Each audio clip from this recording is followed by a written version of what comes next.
Un cordial saludo para todos. Mi colega Luzmir Bolívar y quien les habla, Dayana Querales, haremos referencia a la escuela estructuralista como evolución del pensamiento administrativo. Profesionales como los sociólogos se han interesado en las estructuras sociales de las organizaciones humanas. Por estructura se entiende el ensamblaje de una construcción, una ordenación relativamente duradera de las partes de un todo y la relación que guardan entre sí. La estructura de una organización es su propio modelo, más o menos estable, donde aparecen factores como la autoridad, jerarquías y la comunicación, entre otros. La estructura se refiere al andamiaje jerárquico en el que se define el reparto interno de los roles dentro de la empresa.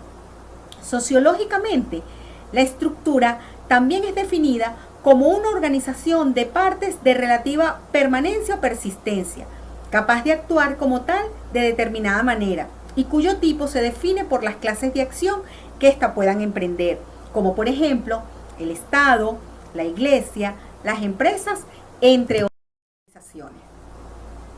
Por estructuralismo se entiende el estudio sociológico de las diferentes formas de organización social, patrones establecidos de interacción, visión, forma de pensar y elementos de estratificación social, clases y jerarquías, así como las funciones de sus miembros por sexo, edad y posición social, a fin de conocer cómo operan, cambian, se adaptan y o destruyen las organizaciones sociales. Sus principales exponentes son Max Weber, Amitai Etzioni, Renate Mainz y Chester Bernard. Hablaré un poquito de ellos. Max Weber nació en Alemania en 21 de abril de 1864, sociólogo, economista, jurista, historiador y politólogo. Es considerado uno de los fundadores del estudio moderno de la sociología y la administración pública y fue influenciado por Karl Marx, Georg Simmel y Immanuel Kant, entre otros. Amitai Etzioni, israelí-americano, nacido en Alemania, sociólogo. Su aporte fue desarrollar una tipología de las organizaciones y estudió cómo la participación individual de una organización y el tipo de poder que predomina en su interior explican el porqué de su sometimiento de poder. En cuanto a Renate Mainz, nació en Berlín en 1928, de profesión sociólogo. Sus aportes fueron que clasificó las organizaciones en altamente coactivas, que ejercen el poder, militares, utilitarias, que persiguen un fin de lucro, comerciales, y normativas, que otorgan recompensa por el solo hecho de pertenecer, por ejemplo, los clubes sociales. También las mixtas, que es una combinación de las tres anteriores. Chester Bernard nació un 7 de noviembre de 1886 en Massachusetts, Estados Unidos. Fue un ejecutivo empresario, administrador público y un destacado economista. Sus aportes fundamentales fueron en la teoría administrativa y quedó plasmado en su libro traducido como Las funciones de los elementos dirigentes. Entre sus contribuciones se destaca su teoría de la cooperación, su concepto de organización informal y su teoría de aceptación de la autoridad.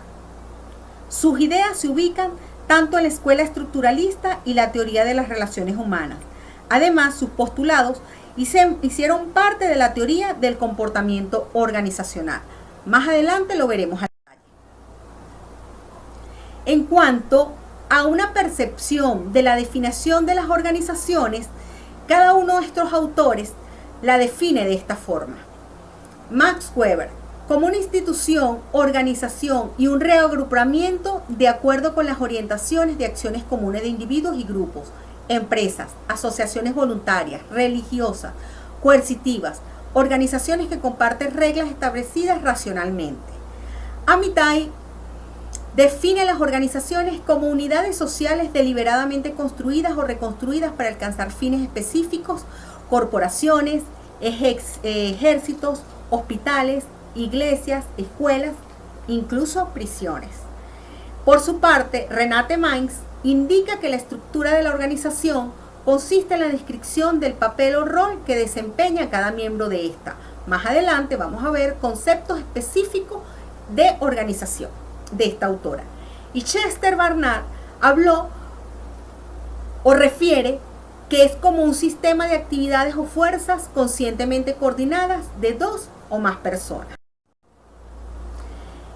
En cuanto a la escuela estructuralista, esta corriente considera que hay 4 elementos comunes en todas las organizaciones o empresas, siendo la primera la autoridad, la segunda la comunicación, la tercera la estructura de comportamiento y como cuarta la estructura de formalización o burocratización.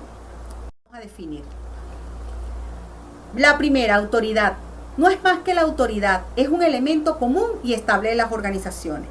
Existe una forma de gobierno y aunque cambie el sistema de toma de decisiones, el alto directivo es el responsable de tomar las decisiones a fin de que se cumpla un programa de acción de largo plazo o un plan rector, mientras que el club social o el sindicato es la asamblea, la reunión de todos los miembros de la organización, la encargada de decidir. En otras, la autoridad recae sobre esta en el conocimiento, donde está el conocimiento. En cuanto a la comunicación, entre los grupos humanos constituye el factor principal de su unidad y continuidad. Es el vehículo de la cultura y por tanto es el verdadero fundamento de la sociedad humana. En cuanto a la estructura de comportamiento, es el estudio de la organización desde el punto de vista de la división del trabajo, de los papeles, roles que juega cada miembro de la organización y que deben desempeñarse y de los comportamientos reales de los miembros de la empresa u organización. Y en cuanto a la estructura de formalización o burocratización, es el grado en que una organización se rige por normas o reglas establecidas. Una organización está muy formalizada o burocratizada cuando tiene organizado todo el trabajo y deja poca libertad de acción a sus miembros, lo cual resta dinámica a la organización. Otras características del estructuralismo. También se distingue de otras escuelas porque trata de combinar la estructura formal con aspectos de comportamiento, por lo que conviene aclarar.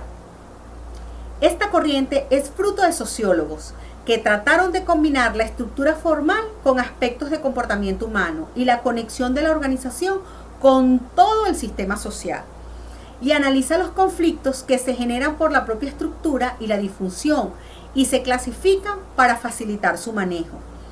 También se caracteriza por sus análisis de los objetivos organizacionales. Continuamos con la escuela estructuralista, ahora profundizando en los aportes de sus principales exponentes mencionados por mi colega Dayana Querales. Iniciamos con Max Weber, que aunque no se le considera estructuralista, pues su obra fue anterior al surgimiento de esta corriente sociológica, sí es un antecedente importante para la escuela y por ende es obligatorio conocer sus aportes. Entre sus contribuciones más importantes está el concepto de burocracia, un modelo ideal de burocracia y la clasificación de autoridad. Para Weber, burocracia es el conjunto de personas que trabajan en el sector público que tienen conocimiento técnico para ejercer estas funciones. La palabra burocracia viene del francés buro, que significa escritorio, y del latín cracia, que significa mando, dominio, poder. Es el trabajo administrativo de la dirección de un organismo social. En este sentido, para Weber, burocracia es sinónimo de administración. Ahora, en cuanto a la clasificación de la autoridad, la clasifica en legal, que tiene su origen en el orden establecido, la considera como la fuente más importante de la autoridad en una organización y esta a su vez tiene unas reglas, unas normas que no considera a las personas. La autoridad carismática, por su parte, se inclina más hacia el liderazgo, hacia el poder que tienen algunas personas de influir sobre otras. Y por último, la autoridad tradicional, que procede de la creencia en las instituciones sociales creadas por estructuras culturales, en donde al jefe se le respeta por su poder legal y por la tradición cultural que tenemos en que se nos educa para respetar a cualquier autoridad. Para Weber, el concepto de burocracia remite a la dirección, a la administración del sector público, por lo que desarrolló un modelo ideal que se basa en un conjunto de reglas y principios para la debida administración y el comportamiento de los servidores públicos. Entre sus características tenemos la máxima división del trabajo y él mantiene que para lograr sus objetivos, las empresas públicas y las privadas también deben dividir el trabajo total en operaciones similares, bajo un esquema de formalización, estructuración y organización. Además, la organización debe estructurarse en una jerarquía de autoridad, donde todo empleado debe estar sujeto al control y supervisión de su superior, que a su vez debe responder por sus actos y los de sus subordinados ante otra persona. También deben haber reglas que definan la responsabilidad y la labor. Debe regirse por normas y políticas que emanan de la dirección. Weber escribió que las órdenes deben ser precisas, claras y sencillas y han de determinar las competencias o ámbito legal de actuación y de responsabilidad de cada empleado. El administrador debe tener una actitud fría. No debe apasionarse por un partido político, sino conservar su independencia y por ende no debe mezclar sus intereses políticos con su labor como servidor público. Aquí es donde se mantiene o se crea que la administración pública es una carrera profesional e institucional. También está la calificación técnica y seguridad en el trabajo. Weber mantiene que todo miembro de una organización debe tener una calificación técnica, es decir, una competencia laboral, y en la medida que acumule méritos y experiencia tendrá la posibilidad de ascenso. Aquí se ve la meritocracia. Y se debe evitar la corrupción. Debe existir una diferencia clara entre los ingresos de los servidores públicos, de tal forma que en cualquier momento un empleado debe justificar su patrimonio y su nivel de vida. A partir de las ideas de Max Weber, se ha utilizado en el mundo entero el sistema anual de la declaración patrimonial. Por su parte, Exoni señala que la cultura organizacional moldea el comportamiento en el individuo de forma determinante y establece un sistema sociales y arquetipos preconcebidos para lograr la máxima eficiencia organizacional. Los arquetipos o estándares determinan la visión, la manera en que ven el mundo los miembros de una organización o incluso de un gremio profesional. Por ejemplo, en esta imagen, fíjense cómo una señora se rompió la escalera y se cayó. Entonces el arquitecto dice: qué barbaridad que construyan escaleras tan endebles. El ingeniero civil dice: qué barbaridad que habiliten casas no aptas para vivir. El médico dijo: qué barbaridad, la falta de medicina preventiva para las personas mayores de edad hace que la primera caída se fracture en la cadera. El asistente social dijo: qué barbaridad que nadie viera y advirtiera el peligro de la escalera. Y el sociólogo dice: qué barbaridad que los vínculos familiares están tan debilitados que esta señora estuviera viviendo sola. Y un contador pudiera decir: qué barbaridad, se cayó, pero los gastos médicos le van a ayudar a disminuir el impuesto sobre la renta a pagar. Todos, de acuerdo a su visión, de acuerdo a su experiencia, creencias y formación, tienen una visión similar o un arquetipo, unos estándares de cada una de las situaciones también que se puedan presentar en una organización.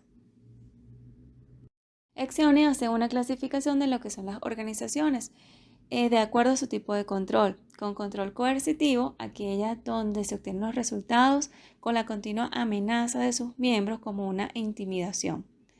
Las organizaciones de control utilitario es que utilizan el sistema de salarios y beneficios materiales para que sus miembros logren resultados, es decir, el móvil de comportamiento, lo que los motiva es el pago económico.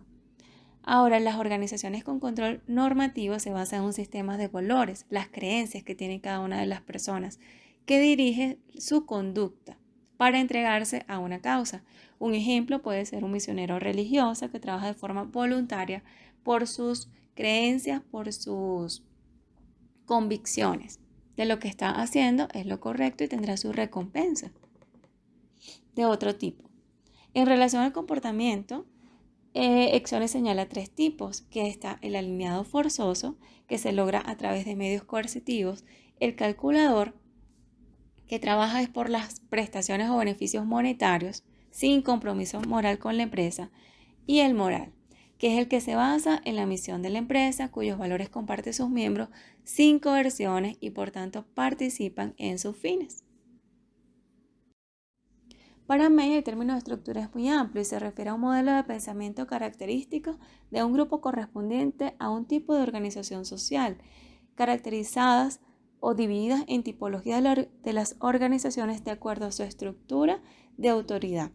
También diseñó una estructura de la comunicación, unas disfunciones estructurales o resolución de conflictos a través de la tipología de las organizaciones que pueden ser jerárquicas, democráticas y técnicas, y la formalización y burocratización. Para Renate Meis creó una estructura para la comunicación y el pensamiento. Entre ellas tenemos la comunicación entre los grupos formales e informales para delimitar las competencias, definir cuáles son los papeles, delegar autoridad. En este tipo de comunicación hay participación de todos los miembros que conforman ese grupo, sea formal o informal. También tenemos modelos mentales que se forman espontáneamente. Esto es con el tiempo y tiene influencia de algunos líderes, sean formales o informales, y genera lo que es el estereotipo, lo que debe ser, los modelos mentales de cómo deben ser las cosas y cómo se debe actuar. A su vez, también influye en el código de comportamiento, que es para el cumplimiento de los objetivos para que sea más fácil. Los miembros de una organización deben tener unos códigos de comportamiento de acuerdo a sus valores, que estén alineados a los valores de la empresa.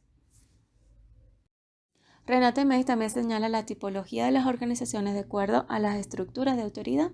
Entre ellas tenemos la jerárquica, donde es la organización la única que toma las decisiones, encaminada directamente a obtener el objetivo de la organización, como por ejemplo el gobierno, el ejército, la iglesia. Están también las organizaciones democráticas, donde los integrantes deciden a través de asamblea por mayoría cuáles serán sus estatutos, los lineamientos a seguir y sus normas, como los sindicatos, clubes sociales, partidos políticos, y la técnica, en donde es el alto conocimiento del experto lo que prevalece como una autoridad y quien señala los lineamientos a seguir. Chester Bernard, reconocido autor pragmático, autor del libro Las funciones del ejecutivo, editado por la Universidad de Harvard, consideró las principales funciones del directivo. Entre ellas tenemos el desarrollo y administración de sistemas de producción de información para la toma de decisiones, la motivación y estímulo a los miembros de una empresa para alcanzar el desempeño elevado de forma cooperativa, es decir, trabajo en equipo, definir los proyectos o los programas de acción a largo plazo para alcanzar los objetivos congruentes con los propósitos de la organización. Chester concibió a la organización como parte de un sistema social y además señaló las 4 formas o 4 aspectos importantes para la aceptación de la autoridad. Entre ellos se encuentra que la persona o el trabajador, colaborador, comprenda la orden. De allí la importancia del lenguaje sencillo y llano. El segundo aspecto importante es que la orden sea congruente con la meta de la organización, que no haya contradicciones que generen un conflicto interior en el personal, en donde se le exija una tarea que vaya en contra de la meta de la organización y que además éste sea corresponsable de esa tarea. La tercera es que la orden tenga relación con los valores o intereses del colaborador, porque los valores morales de un individuo son determinantes en su visión, dan significado a su existencia y cuando concuerdan los valores de la empresa, los niveles de ejecución suelen ser superiores. Y la cuarta es que el colaborador esté capacitado mental y físicamente para ejecutar esa tarea, que cualquier falla en su capacitación y actitudes repercutirá en su desempeño. Por último, Chester Bernard reconoció la dependencia de la organización en sus clientes, proveedores e inversionistas, reconoció que la organización es parte de un sistema, así la concibió, y que debe asegurarse del abastecimiento continuo de sus materiales, así como de que encuentre la salida o venta permanente, porque si no, esta está amenazada de muerte. ¿Eso qué quiere decir? Chester Bernard consideró que la organización no está aislada, forma parte de un sistema y se puede decir que esta es la antesala o lo que da pie a la escuela de teoría de sistemas, como la transición de la escuela estructuralista a la escuela de sistemas. En cuanto a la aplicación, hoy en día las empresas trabajan los valores morales y empresariales de los miembros a fin de generar una visión compartida que facilite la comunicación y altos desempeños de sus integrantes. Porque si la empresa tiene la misma visión, logra que los integrantes puedan tomar la visión de la empresa porque comparte sus valores, comparte sus objetivos, pues va a existir una autorrealización personal de cada uno de los colaboradores que se traducirá en un alto desempeño y así un mejor rendimiento o un alcance del propósito de la organización de una manera más eficaz. Finalizamos agradeciendo su atención y compartiendo esta frase de Michel Foucault que indica que el estructuralismo no es un método nuevo, es la conciencia despierta e inquieta del saber moderno. Muchas gracias.